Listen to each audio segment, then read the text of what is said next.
नमः शिवाय। हर हर महादेव। सर्वेभ्यो नमो नमः।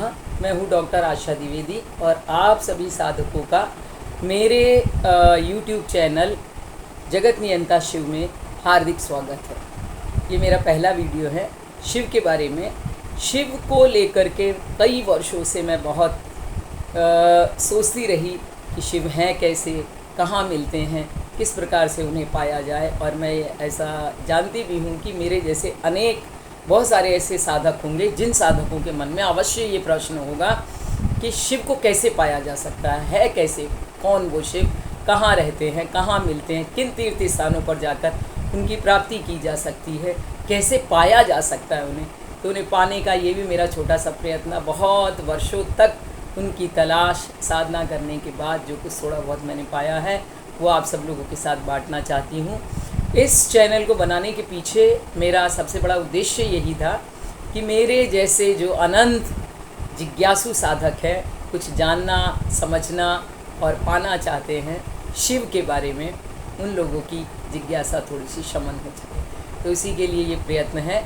तो मेरे इस चैनल को आप अवश्य ही सब्सक्राइब करिए और लाइक करिए, कमेंट करिए, कमेंट भी करिए, क्योंकि कमेंट पहले सुन लीजिएगा पूरा ये, फिर उसके बाद करिएगा, अवश्य करिए। तो चलिए शुरुआत करते हैं आज के इस सबसे पहले आज, क्योंकि ये सबसे पहला वीडियो है और इसमें मैं ये चाह रही थी कि पहले थोड़ी सी आज शुरुआत क्यों ना हम शिव के बारे में थोड़ी सी जानकारी दे करके, भूमिका।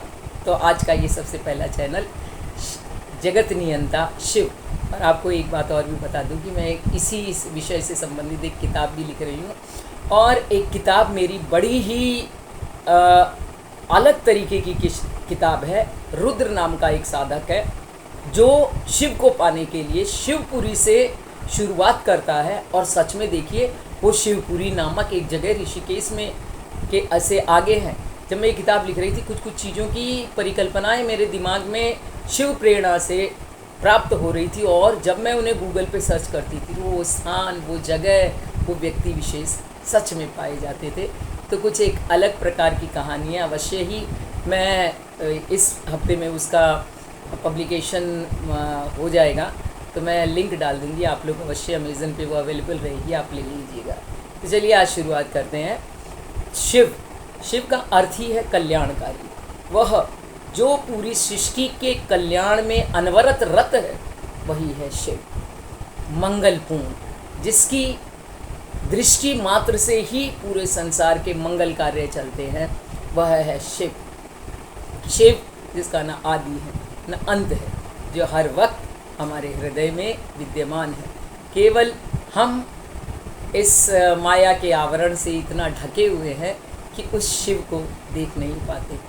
अंतःकरण, अंतःस्फूर्णा, अंतः प्रेरणा अगर आपको शिव द्वारा प्राप्त होती है तो एक बात तो निश्चित है कि प्रतिपल आप शिव के दर्शन अपने हृदय में झांक कर सकते हैं। शिव बहुत निराले हैं, बहुत भोले हैं, आशुतोष हैं, अवघड़दानी हैं। मतलब मैं अवघड़दानी हूँ, जरा सा भी आपको कुछ चाहिए, उनकी प्रसन्नता प्राप्त होते ही हमें विश्व की कोई ऐसी चीज़ नहीं है जो चीज़ हमें प्राप्त ना हो। तो आप लोग प्रयत्न करिए उस शिव को पा सकें। चलिए, हमारा प्रयत्न तो रहेगा ही। पहले थोड़ा सा शिव के बारे में जान लेते हैं। तो वो शिव बड़े आसानी से पाए जा सकते, करना कुछ नहीं है।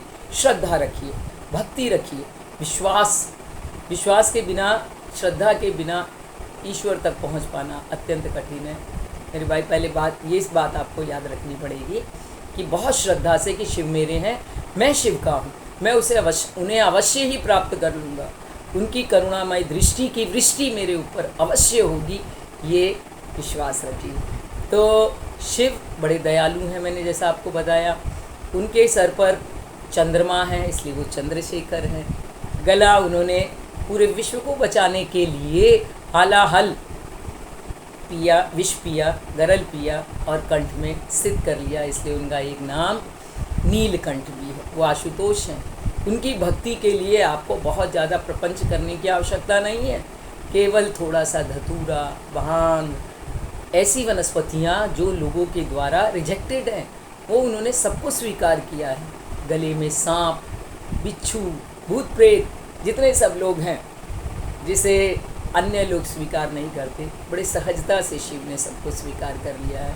तो हमारी भक्ति क्यों नहीं स्वीकार करेंगे? अवश्य स्वीकार करेंगे। केवल आप उस तीव्र आवेग के साथ उन्हें पुकारिए, देखिए वो अवश्य आपको स्वीकार करेंगे। उनके शरीर का रंग नीला कहा जाता है, इसलिए कहा जाता है नीला क्योंकि पंच तत्वों में से एक तत्व है आकाश, और उसका रंग भी है नीला।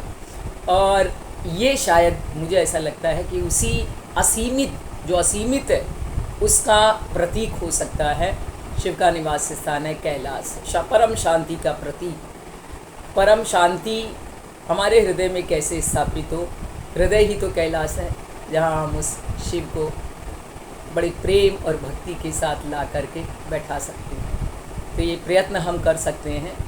शिव अनंत हैं। जब ये सोचिए, विश्व में न सत्य था न असत्य था, केवल एक ही भाव था, सच्चिदानंद रूपम शिवोहम शिवो। वही शिव थे। ब्रह्मा और विष्णु के मन में भी जब ये जिज्ञासा हुई कि शिव को जाना जाए, पर कैसे जाना जाए, तो ब्रह्मा जी ने और विष्णु जी ने निश्चय किया कि तुम सिर खोजो और मैं पैर खोजता हूँ। ऊपर से नीचे तक सृष्टि के कई बार आए गए, लेकिन मुश्किल है, शिव को नहीं पा पाए। तो वो शिव को प्राप्त करना इतना सहज भी नहीं है। मैंने आपको बताया, वह निर्विकार शिव, निराकार शिव हम सबके अंदर ही तो है। कहाँ है? हृदय में कहिए, ओ मेरे शिव, आई लव यू।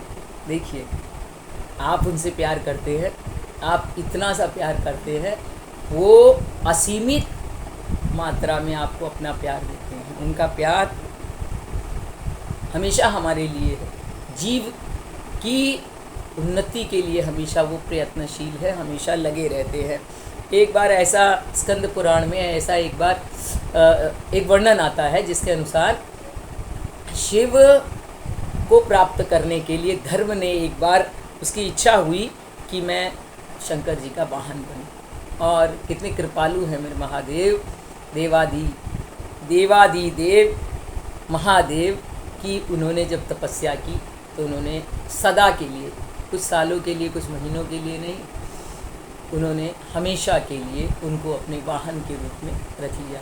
तो आज भी आपने देखा होगा, धर्म नंदी के रूप में शिव के समक्ष हमेशा उपस्थित है, हमेशा खड़े हैं। वो उनके सदा के लिए वाहन बन गए, इसलिए कहा गया वृषो ही भगवान धर्म। तो भगवान की कृपा अनंत है, शिव की कृपा अनंत है। बड़े निष्काम भाव से शिव के प्रति अग्रसर होइए। आप एक थोड़ा सा प्रयत्न करेंगे, कदम बढ़ाएंगे और वो पूरी तरह से आपकी तरफ खींचे चले आएंगे। जी हाँ, चल के नहीं आएंगे, वो खींचे चले आएंगे, क्योंकि उनका खींच करके आना बहुत सरल है। कुछ चीज़ें मैं अपने अनुभवगत इसके अनुसार बता रही हूँ कि आप थोड़ा सा प्रेम करके देखिए, मतलब आप डूब जाएंगे उनके, निमग्न हो जाएंगे उनके प्रेम में। इतने दयालु और कृपालु।